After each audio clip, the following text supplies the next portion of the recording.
Khaledeeannka, you're a homeless veteran here in a hotel because of COVID-19. Tell me about it. Okay,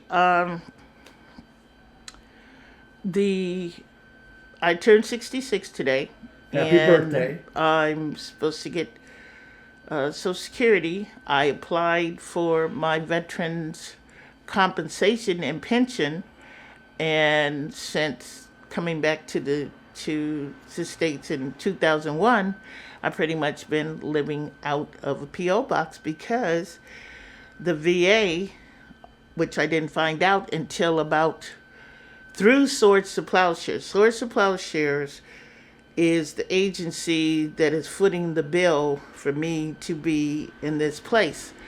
And till they get me permanent housing or my Section 8 veterans voucher gets reinstated, Yeah. which they are appealing that for me.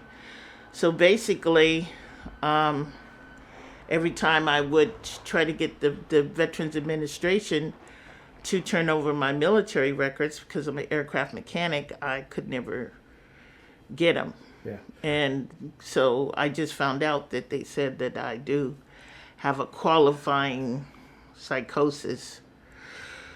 And it's been in my record since 2003. So this place is phenomenal. Because of COVID, we can't get food downstairs, but every week they give us two tickets to take to like Target, Safeways, and then they give us a bag of like meals to heat in the microwave and stuff. So I am very humbled and very grateful to be normal. That these right here were clothes that were given to me just 2 days ago for my birthday by this lady named Lisa Cortez. She gives clothes to the homeless people. So it's very humiliating to have served and then have to go through the process. I would go stay in the shelters for them to examine me, and then as soon as the city would start putting programs in place for me, then the VA office would come and then put me in a program when I asked them, why am I being put in a program without a diagnosis? So right now, Mr. Grant, Tasha, Brene, and Miss Jackson, they have helped me maintain this placement. And the organization is an organization that helps homeless veterans. Yes, it's called Swords to Plowshares. But they have to get permission from the VA. So I have complied. I've given all my medical records, my service, my homeless paperwork from New York in 2017. And I'm waiting for them to overturn the ruling for my Section 8 voucher. Because I'm supposed to be able to use that. I was there at 250 Kearney Street over a year. And you don't get to see what people write in your medical records until just now. That's something that we need to change. Yes, sir, they do. Homeless people often can't see the information. Yes, you don't get to participate in the selection, and that's why when I got here, Mr. Grant told me that he had selected me to be put in his program, and I was like, because I got violated several times in the military. I even have a 24-year-old handicapped daughter when I got violated at 41, and I haven't seen her in 24 years. So this new Swords to Plowshares team, those people that I mentioned, they have given me my courage back because it was gone. And you were outside. Yeah, I was outside, and I was trying to Airbnb till the money run out, or my favorite is all night riding on the Samtrams buses because you can take it down. It used to be back in the day that they had those casino buses that you could ride on. Right. You you go for 2 hours, you stay for 4, you come back, and then you just get on another one. And because you don't want to be a burden on your family when the people that have your records, they're not doing anything. And then when you go tell the city, like London Breed or any of their staff, like the hot team, they were my 311 stay, and next door was up, and they was like, okay, we will put you up, we will fund you. And then next thing I know, no sooner as I went and talked to their psychiatric practitioner, within an hour they had came and put me in the Fairfax, and then from the Fairfax they processed my paperwork for my voucher. So, and we were talking just before the interview that you were in Vietnam. yes, I am 43151. I'm an aircraft mechanic. I'm one of the first females that, once they opened the program up in 74, that was assigned to the fighter unit in Wichita Falls, and then got assigned to Loring Air Force Base in Maine, where I learned how to fix bombers, C-5s, C-131s. Then they sent me to Travis, and I fixed the civilian planes, and then they sent me to the forward base in Yokota Air Base, Japan, which I was psychiatrically medevac back in 1981. And So, being a woman and black, it had to have been hard. I mean, war is hard as it is. well, see, as I said, sir, my father, rest in peace, he had served from 1950 to 71. He went through all the campaigns and in the segregated Army Air Corps. And he came back in 71 from Vietnam when all those soldiers and stuff were coming back getting humiliated. And I went in 74 to bring honor to my dad's name. Wow. So, and I'm colored. My birth certificate says I'm colored. I'm born in Cocoa Beach, Florida. So, Got it. yes. And I just want to thank you for your service. Well, it's as you said, you shared your intimate history, and it's interesting because that's what my degree was supposed to be, television and broadcasting. Yeah. And then when my dad passed, I told my mom I was going to go in and serve because I wanted to see the world and travel, and I did. I owned a home in Japan at Yokota Air Force Base. Oh, wow. So, my husband, he was of 30 years. He, just what you said, we were, they didn't know how to cope. We had to go to human relationship courses, and the pilot that trained with me said he was from Alabama and that he would check my plane for 2 hours because he was told that colored people rubbed off on you. And he said that he stood up and he said, I'm really ashamed that my plane always passes, but yet I don't trust her because I was told that. So people really don't realize that you have to study war. You have to study the rights. We did. If we were flying overseas, we were told you have to know the customs of the countries that you go in, because if you violate them, then that may cost you your life. So I am really grateful for this interview. I'm grateful for this gorgeous place to stay. My family perceives that I'm normalized, but now I'm 66. And even though they don't show any income for me from 1999 coming to this date, I now qualify to get a Social Security check for $903 a month. So I have did everything they asked me to. I've gone to the doctors. I signed up for my own dentist at South the Market. They're going to replace 5 missing teeth. So, and if I make it to August 22nd, I'll be 5 years cancer free. Oh, wow. So, Wow, congratulations. yeah, and that's very painful. August 24th, I will have 25 years sober. It's the anniversary of my last day homeless. Wow. So, But August look is a at good how month. but you look at how what you did. You did. I'm doing an interview with the guy that did all the games that we used to walk back in the day. Wheel of Fortune. Yeah, I just made sure the TV show got to your TV set. Exactly. So, but and as you're talking about all this, soon because of Swords and Plowshare, you're going to be in your own place. That's the plan. You know, Because I have a guaranteed, I can buy a house, I can build a house. I have the a veterans? guaranteed, yes, but they're not pursuing it. So, Tasha, I have Miss Jackson. She takes care of my food and stuff. The housing is Brene and Tasha and Mr. Grant. He's the head of the COVID placement. right.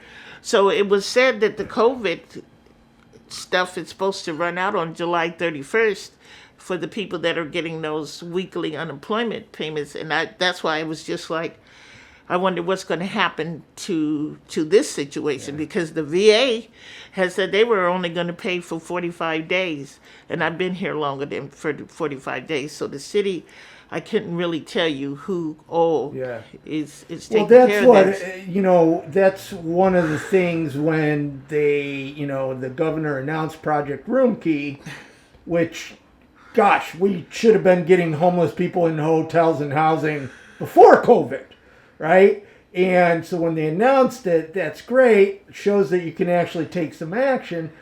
But what happens when the money runs out? But that's just curious, because you're the first person that I heard say that about Project Room Key. So I'm just wondering, is this money that's taking care of me coming from that? Because I told them, if I get sit out, then I'm going to go reapply to the city. Yeah. But they said that the shelters are closed. So that means I'm going to have to go back outside and wait for a hot team, depending on if they're not able to get my Section 8 voucher reinstated. So I don't know if your Project Room Key, I mean, different agencies get different funding from, remember how you said like you were like MASH? Right. So they're like, man, remember how Radar used to, kind of hustle here and hustle there? Yeah, to come up with some prize. Right. Yes. Right. That's what nonprofits have to do. Yeah. To help. It shouldn't be like that, but it is. So I've worked for some great companies. Before I went in the Air Force, I worked for the Army Corps of Engineers when Ronald Reagan was governor back in '72. I worked for SmithKline Instruments. They make those machines that tell you what the baby looks like. That found my cancer, surprisingly. And I was in the tail hook incident at Treasure Island Alameda Rework Facility. I had came home to bury one of my siblings, and I went out there, and all the Navy planes were sitting in the hangars, and I asked them, I said, "What's the problem?" They said, "Well, we can't get the manufacturer to make the tail hook." I was like, "Well, make your own mint." Okay. So they sit up and they start making the parts there. So I've had some really good jobs. The best experience I had was that my uncle Henry Bailey was the flight chief on the C-141, and I was working night shift, and I captured his plane. He was on my regular route, and I took his plane, and I took the plane, and I drove it, and he heard my voice, and he was like, "I don't believe this." He was like, "You're fixing my plane?" I was like, "You don't have to worry, Uncle Bailey. Yeah. You'll get it done." So I got Master Technician Award. I love my job. Good. I love the United States, and I'm a Republican, so don't let the thing crack. No. My stepdad was a Republican, and he was, if you were looking in the dictionary under Christian, right? That's it. You would, because he was a really good man. Right. And he was very conservative. So, but exactly. Today, both sides, both Democrat and Republican, are stuck on stupid right now. They need to get back to taking care of us instead of just, it's madness. But well, that COVID thing helped. It helped the COVID payment helped a lot of people that Yeah. They were done. Yeah. My son drives the Lyft, and the guy asked him for his leased car back. Yeah. So here you have these people that are performing these services when they should have had acts of God insurance policies. Oh. You ever heard of that? Yeah. See? So let's talk about homelessness. Yes. What's homelessness like in San Francisco? Like I said, I came back in 2001 to try to get my benefits, and I was at Next Door. I was at the MSC South, where I would volunteer and cook in there, and you would see that the same issues that you talked about yourself, you don't get to participate in the decision. You sign up, you fill out all the paperwork, and then you just wait, and you see other people advancing, and you're trying to figure out what are they doing different than you are. So you just basically just break down and get your mind right to just try to find someplace warm or sleep on a bench or like Glide. I used to stand in Glide. I don't know if you ever ate a Glide, but on Thursday they have fried chicken. So I'd be in line on Glide to get the fried chicken, and to me it's better to be homeless in San Francisco than any other county or city because of the fact that you have Tom Waddell Clinic. They used to, and you could go in there and get treated. When I was stayed at a Next Door, they sent us to the dentist at USC Parnassus, and the dental students would work on us. Yeah. And the dentist just told me yesterday that the caps that they put on my teeth were like 2003, they're still holding up. Wow. So that's what it was like. The most humiliating portion for me is when you had to, at MSC South, you had to stand in line outside in the rain to get a mat to sleep on. So I don't know what they're going to do when they come back out of COVID, but the majority of the people. True homelessness is absence of choice. You nailed it. You nailed it. You have to stand in line. You're told what to eat, when to shower. You don't have any choice. You're given a bologna sandwich, and that might not be, you might have had bologna every single day. Right, but which in essence, and I want to thank this opportunity.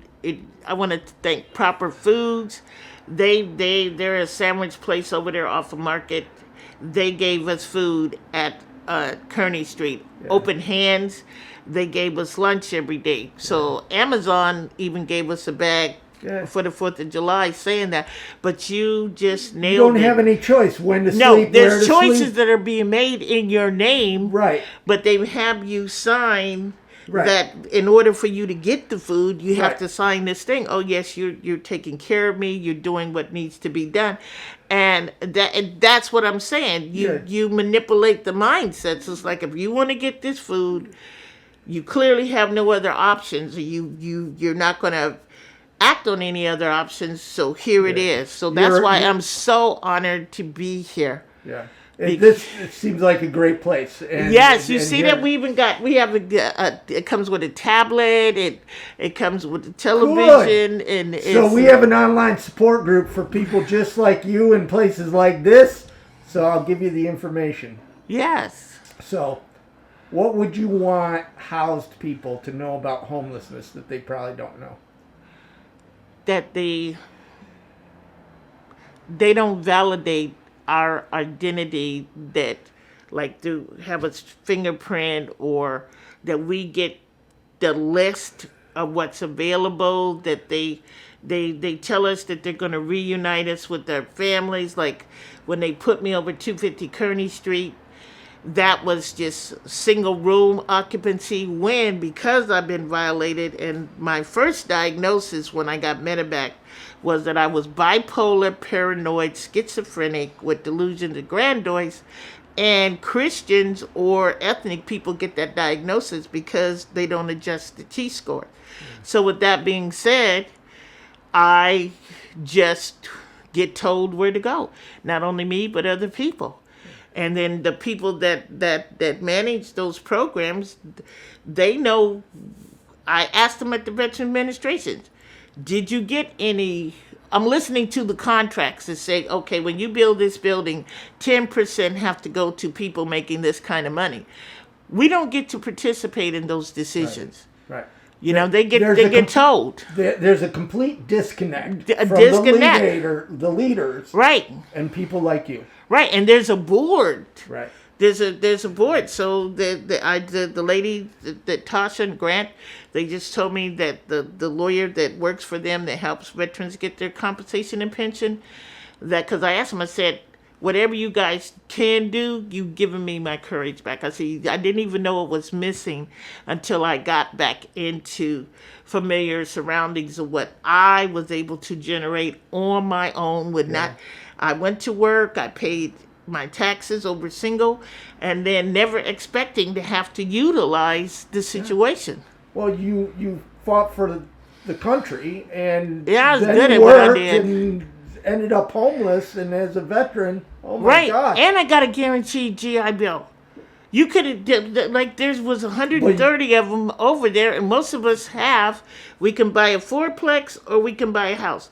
They could have, and I told them, I said, why don't you take my GI Bill and go find a building? I said, because all these companies are in bankruptcy court looking for people, like with the Airbnb situation. You got people, I sleep in bunk beds in people's living rooms or on their sofa sleepers for $15 to $29 until I run out of the little money that I have. Yeah. Still trying to wait for them to give me my compensation and pension. Yeah. VA doesn't do anything fast. It seems that when the city starts helping us, then the Veterans Administration will jump in with a short solution. Yeah. The first veteran I had helped house, Lanny, close to my heart. Took me almost 4 years. Isn't that amazing? Just dealing with the bureaucracy. So, anyways, if you had 3 wishes, what would they be?